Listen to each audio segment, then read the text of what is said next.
Муса Джалиль. Волки.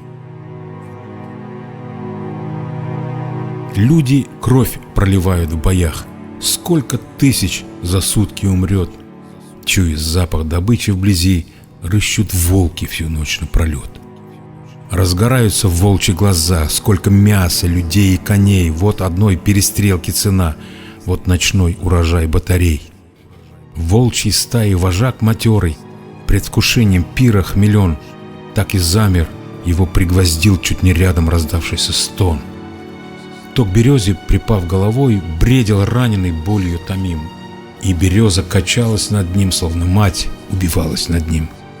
Все жалеючи плачет вокруг, и со всех стебельков и листков оседает в траве не роса, а невинные слезы цветов. Старый волк постоял над бойцом, осмотрел и обнюхал его, для чего-то в глаза заглянул, но не сделал ему ничего. На рассвете и люди пришли, видят, раненый дышит чуть-чуть, а надежда-то все-таки есть, эту искорку жизни раздуть.